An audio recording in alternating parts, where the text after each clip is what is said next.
এখান থেকে বেরো। কার দিকে গুলি ধরেছেন আপনি? আপনারা সবাই আমার এই প্রবাসী ভাইটাকে যা ইচ্ছা তাই বলে যাচ্ছেন, যা খুশি তাই বলে যাচ্ছেন। অনেক হয়েছে, আর একটা কথাও সহ্য করব না। দরকার হলে এখানে সব কটা লাশ ফেলে দিয়ে যাব। আরে বাবা, কত পরিবর্তন! মায়া ভাই, ভাই! হঠাৎ আবার এই সময় কি আসবে? আরে ভাইয়া, তুমি এতদিন পরে হঠাৎ না বলেই চলে আসছো? দাঁড়াও ভাই, আসতেছি, আমি এখনই আসতেছি। ভাইয়া! আরে ভাই, তুই কেমন আছিস? ভালো ভাইয়া। আচ্ছা বল, এতদিন পরে এসে তোকে সারপ্রাইজ দিলাম, তুই কি খুশি হয়েছিস? কি বলো ভাইয়া, আমি খুশি হব না? আমি অনেক খুশি হয়েছি ভাইয়া। আরে খুশি হবি বলেই তো এইভাবে তোকে সারপ্রাইজ দিলাম। আচ্ছা তোর ভাবি কই? তোর ভাবিকেও এইভাবে সারপ্রাইজ দেব। ভাইয়া, ভাবি তো... আরে নয়ন, তোর মন খারাপ হয়ে গেল কেন? কি ব্যাপার, তোর ভাবি কই? অসুস্থ নাকি? ভাইয়া, ভাবি তো আসলে... ভাবির মা বাবা এসে ভাবিকে নিয়ে গেছে। নয়ন, কি বলছিস তুই? তোর ভাবিকে ওর বাবা মা এসে নিয়ে গেছে মানে?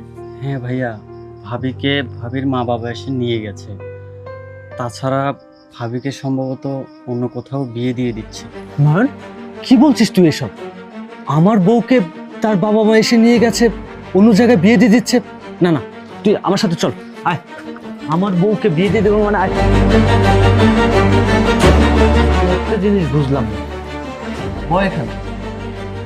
তুই আমাকে কি বলছিস? আমার বউকে তারা বিয়ে দিয়ে দিচ্ছে মানে? দেখি কি হয়েছে, আমাকে একটু বলতো।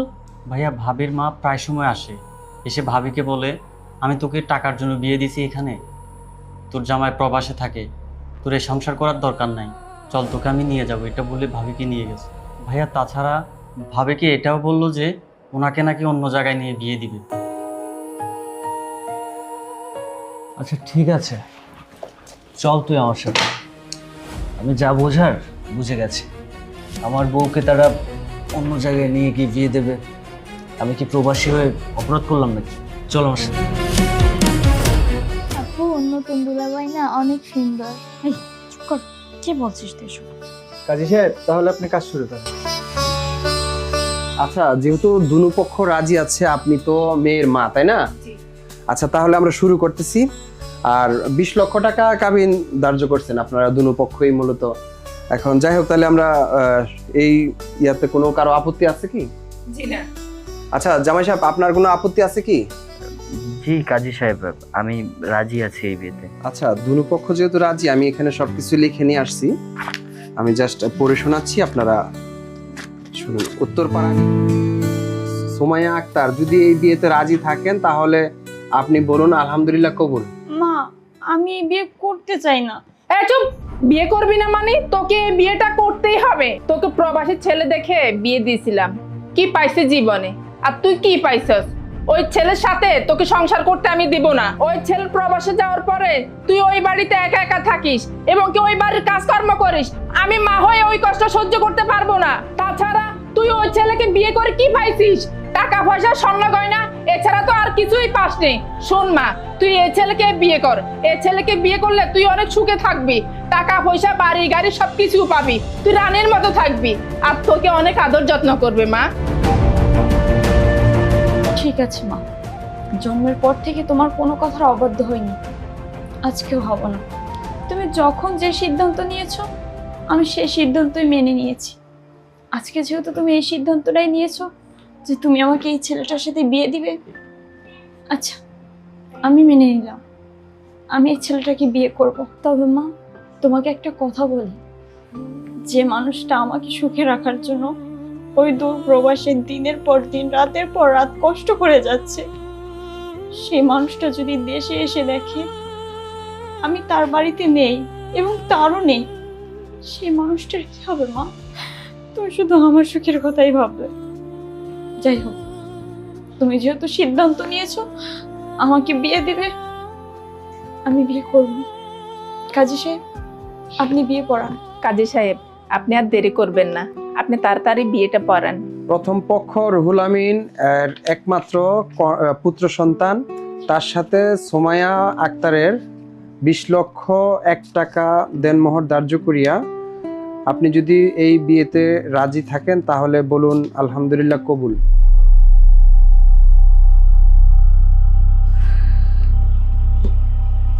জি আলহামদুলিল্লাহ কবুল। আলহামদুলিল্লাহ আলহামদুলিল্লাহ। আচ্ছা যাই হোক, তাহলে আমরা সবাই মোনাজাত করি, আল্লাহুম্মা আমিন।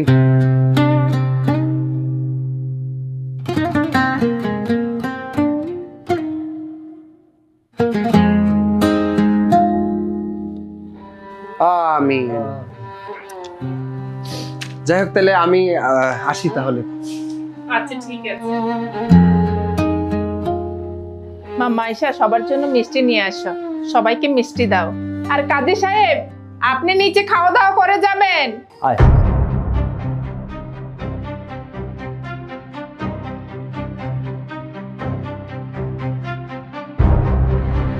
মা, মা কোথায়? আপনি এখানে?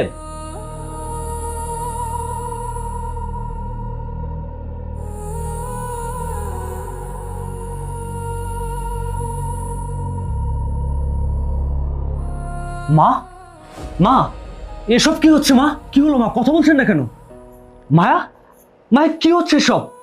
তুমি তুমি এই ছেলেটা কি? আমি তো কিছুই বুঝতে পারছি না, আমাকে বলো। এই ছেলে, তুমি কোন সাহসে আমার বাড়িতে আসছো? এক্ষুনি আমার বাড়ি থেকে বের হয়ে যাও। আর আমার মেয়েকে কোথায় বিয়ে দেব না দেব সেটা কি তোমার কাছ থেকে পারমিশন নিতে হবে? মা, মা আপনি এসব কি বলছেন? আপনি আমার বউকে অন্য জায়গায় বিয়ে দিয়ে দিচ্ছেন আর আমার পারমিশন লাগবে না মানে? আপনার মাথা ঠিক আছে মা? আপনি কি বলছেন এসব? হ্যাঁ, আমার মেয়েকে বিয়ে দিলাম। তাছাড়া তুই বাংলাদেশে থাকতে আমার মেয়েকে কয়দিন সময় দিয়েছিস? বিয়ের পরে তো প্রবাসে চলে গিয়েছিস। কোন প্রবাসী ছেলের সাথে আমার মেয়ে সংসার করাবো না আমি। তুমি আমার বাড়ি থেকে বের হয়ে যাও, না বের হলে দারোয়ান ডেকে ধাক্কা দিয়ে বের করব। থামেন মা, আমাকে দারোয়ান দিয়ে ধাক্কা দিয়ে বের করতে হবে না, আমি চলে যাব। কিন্তু মা, আপনাকে একটা কথা বলি, সে তো আমার বিবাহিত স্ত্রী। আপনি তো আমার পারমিশন ছাড়া অন্য কারোর কাছে তাকে বিয়ে দিতে পারেন না। আপনি এটা কিভাবে করলেন? আমি চলে যাব মা, কিন্তু তার সাথে তো আমার বোঝাপড়া বাকি আছে। বোঝাপড়াটা শেষ করি, তারপরে চলে যাব। আমাদেরকে বের করে দিতে হবে।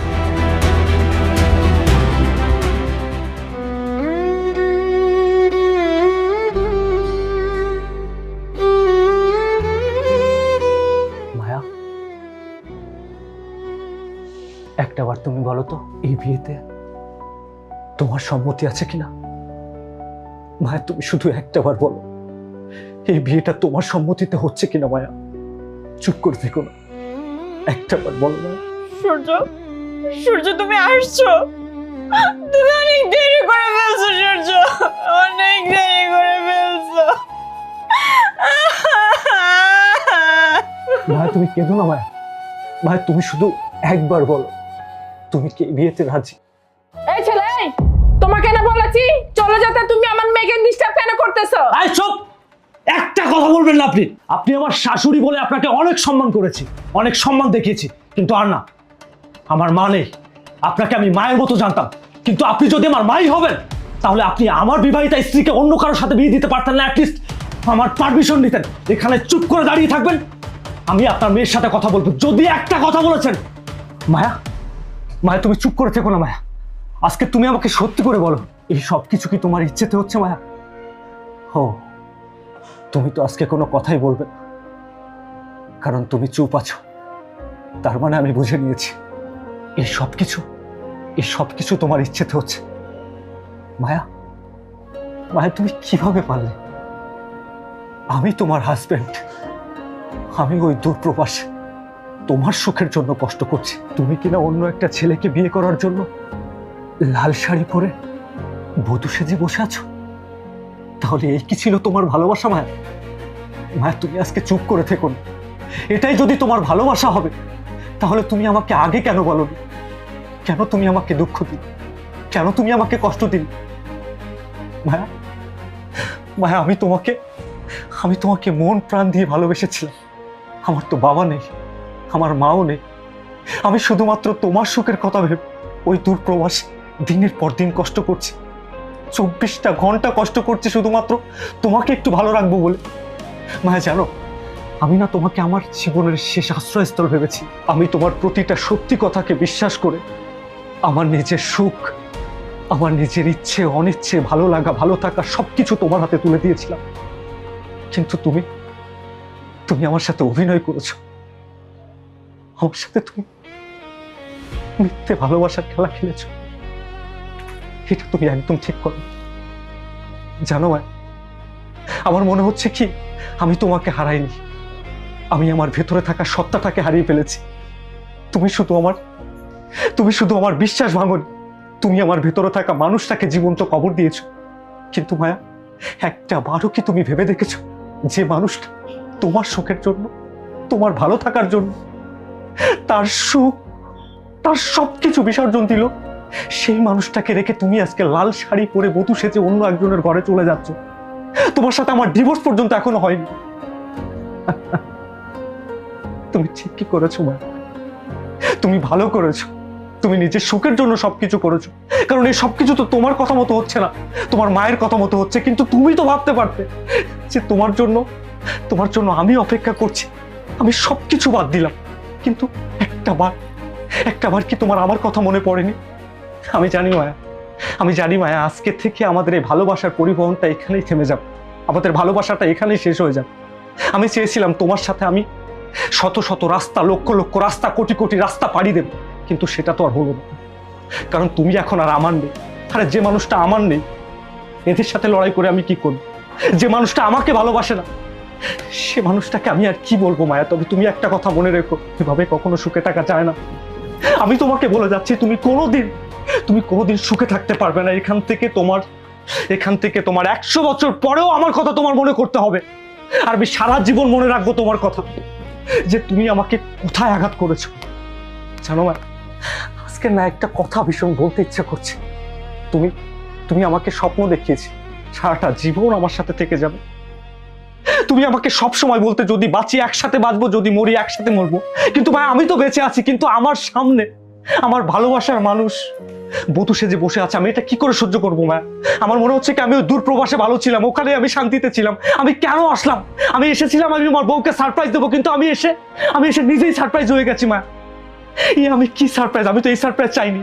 আমি চেয়েছিলাম তোমাকে আমার করে, আমার জীবনের সবটা দিয়ে আমি তোমাকে ভালো রাখতে চেয়েছিলাম, কিন্তু তুমি আমার ভালো থাকা, আমার সবকিছু তুমি বিসর্জন দিয়ে দিয়েছো। জানো মায়া, আমি যখন বাড়িতে আসছি, আমার ভাই নয়ন যখন বললো যে তুমি নাকি চলে গেছো তোমার বাপের বাড়িতে, মা আমি এই কথাটা শুনে পাগলের মতো ছুটে এসেছি। কিন্তু আমি এগুলো দেখার জন্য একদম প্রস্তুত ছিলাম না ভাইয়া।